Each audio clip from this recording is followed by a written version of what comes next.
Hello mga ambisyoso. Kamusta? It's 1:30 in the morning. What? Nandito kami sa airport. Nandito kami sa Dubai International Airport, Terminal 3. Aray. Si Madam, natulog si Madam. Katugon kayo ko. Doon yun ako matulog. Anyway, manglaag sa daw mino. Woo! Manglaag sa daw mi maski way sapi. What?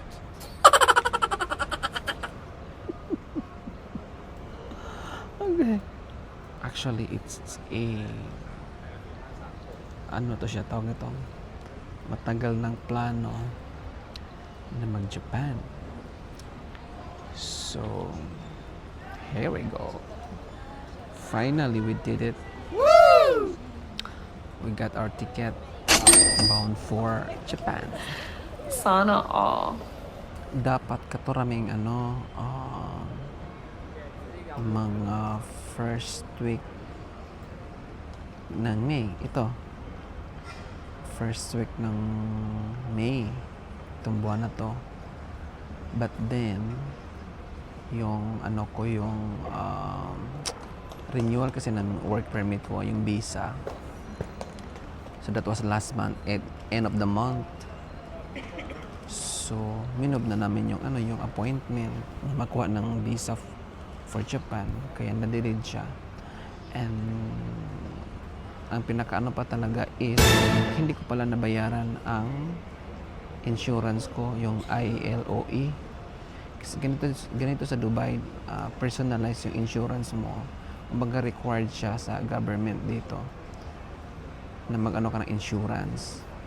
Halimbawa, pag mawalan ka ng work or termination, meron kang makukuha from government through that ILOE. So, hindi ko siya na-renew. Kasi automatic kasi yun. Pag once na mag-end na yung contract mo, yung visa mo, ganun din siya.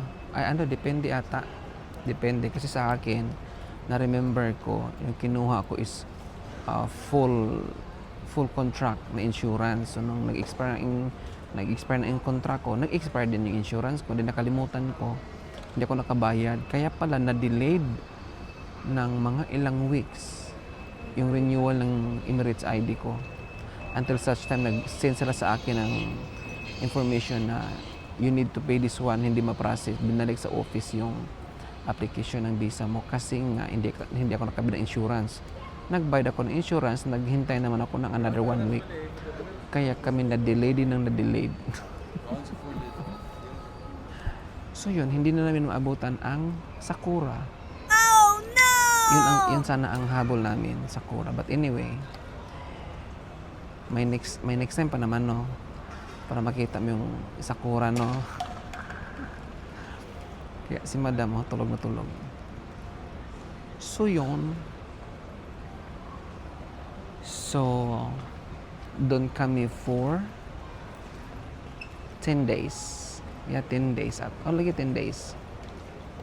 Sumakit yung likod ko mga sa backpack. Kasi we decided na hindi na hand carry. Kasi nga sa Japan, doon, train. Ang transportation doon, train, ganyan. Tapos, hassle ang dalawang bagahe tapos dalawang hand carry. So we opted na mag-backpack na lang, no. So binilhan ako ni Madam ng backpack. Sakto lang naman siya, hindi man malaki, sakto lang, malagyan ng mga personal stuff. But then parang hindi ako nasanay na mag-backpack. It was the last time na nag-use ako ng backpack, that was 2010. Ang tagal na, di ba? Hindi ako sanay na mag-backpack. Yung sabi ko, sana hindi ako nag-backpack, sumakit ang likod ko. At buti na lang may isa kaming hand carry kasi sabi ko you have to bring one hand carry para if in case may mga extra baggage pabalik, at least sakto lang kasi dapat may 7 kg na hand carry. So meron kaming isa, ako wala. Sabi ko magdala na lang. So nagdala kami ng isa. Ito yun siya, oh. Ayan, yung backpack na kinuha, na binili. Tapos hand carry niya. Maliit lang naman siya, kaya sumakit ang likod ko, utang na loob. Pero hindi na ako sanay ng backpack. Or ganun pag may edad na, mag-40hin. O 30hin. Pero pinakamasakla pa talaga. Hindi ko alam kung nabitbit ko ba yung aloe lips ko. Kasi ang hapdi ng labi ko, oh. Ang hapdi. Naglagay ako kanina pero hindi ko alam kung saan ko siya nilagay. Sinay ko sa backpack, wala.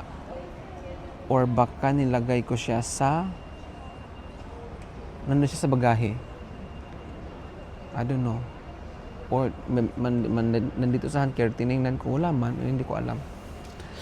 Ang hapdi na kaya, oh. May aloe lips kasi ako. Maganda kasi gamitin yun. So, ang flight namin is 2:40. Emirates Airline. So, naka-Emirates na talaga kami, no?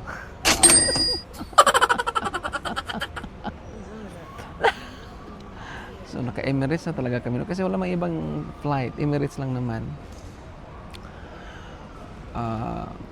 Matagal na namin gustong mag-fly na with Emirates.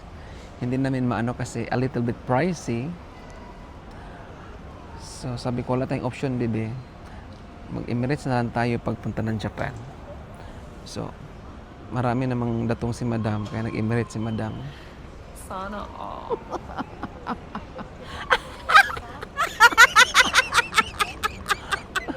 Di, ang hapdi ba ng labi ko? Teka, nakatulog. Nag-ano na sila, oh.